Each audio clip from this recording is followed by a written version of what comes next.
नमस्कार, मैं भवी सिंह स्वागत करती हूँ आपका नई पीढ़ी नेशनल मैगजीन के यूट्यूब चैनल पर। अपनी संस्कार, संस्कृति और सरोकार के प्रति नई पीढ़ी का लगाव कम क्यों होते जा रहा है? हम जिन बच्चों के प्रति अपना पूरा जीवन खपा देते हैं, वही बच्चे बुढ़ापे में आज भावनात्मक रूप से हमसे दूर क्यों होते जा रहे हैं? इन सब विषयों को लेकर नई पीढ़ी और राइटर्स एंड जर्नलिस्ट एसोसिएशन के संयुक्त तत्वाधान में गत दिनों नई पीढ़ी के नव निर्माण में महिलाओं की भूमिका नामक परिचर्चा का आयोजन हुआ।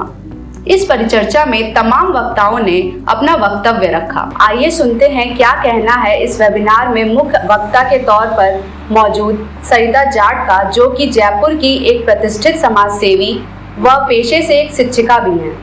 ये विषय अपना नव पीढ़ी में महिलाओं का योगदान, तो महिलाओं का तो योगदान होना ही है। जब एक माँ अपनी गर्भ काल से, मतलब बच्चा बाद में आता है, लेकिन पहले से ही उसको संस्कार देना चालू कर देती अंदर ही। अपन किसी से आज गर्भ वाली स्त्री से पूछते हैं कि आप कैसा बच्चा चाहते हैं, जैसा हो जाए वैसा हो जाए, कोई मतलब वो अचेतन अवस्था में उसको फर्क ही नहीं है कि उसका बच्चा किस संस्कार से पैदा हो, क्या हो, उसके अंदर क्या भावना हो। ये भावना हमें गर्भकालीन से ही बच्चों में डालनी चाहिए।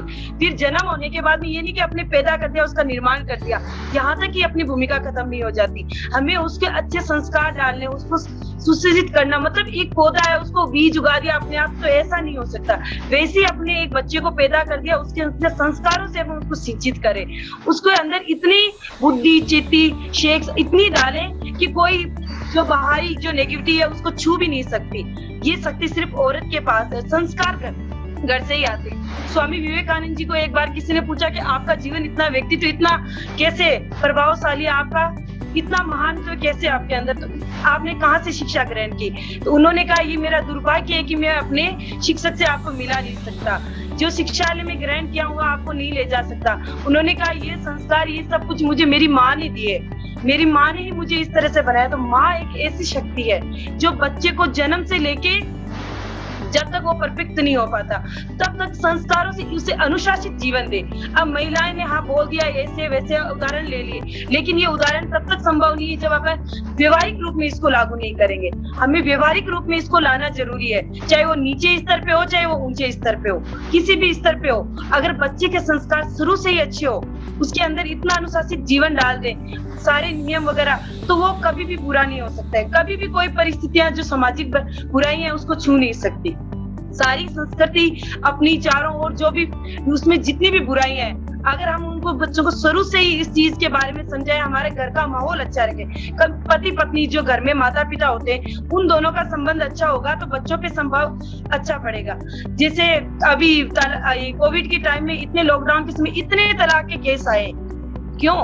क्योंकि जब पति अपनी भागदौड़ में लगे रहते हैं, पत्नी अपनी में जिंदगी में, उन्होंने बच्चों के पास कोई टाइमिंग नहीं है, बच्चे मोबाइल में रहे, घर उनके प्रति कोई जिम्मेदारी नहीं है, बच्चों अपने काम किए और निकल लिए। तो ऐसा नहीं होना चाहिए, उनके साथ समय बिताओ। तो उनके खुद के अंदर ही सामंजस्य नहीं है। जब हम खुद अचेतन अवस्था में है, हम खुद अनियमित है, तो अपन बच्चों को कैसे संस्कार देंगे, कैसे उनका अनुशासन जीवन दिखाएंगे?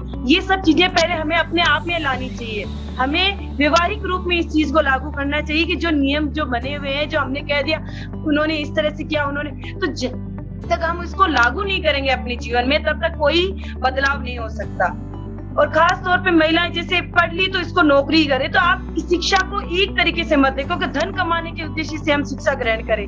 नहीं, शिक्षा को एक मनुष्य का पूरा मतलब नव निर्माण हो, उसके अंदर चेतना, बुद्धि, मन से हर तरह से उसका निर्माण होना चाहिए, हर तरह की शिक्षा उसको मिलनी चाहिए। शिक्षा यही मेन उद्देश्य है।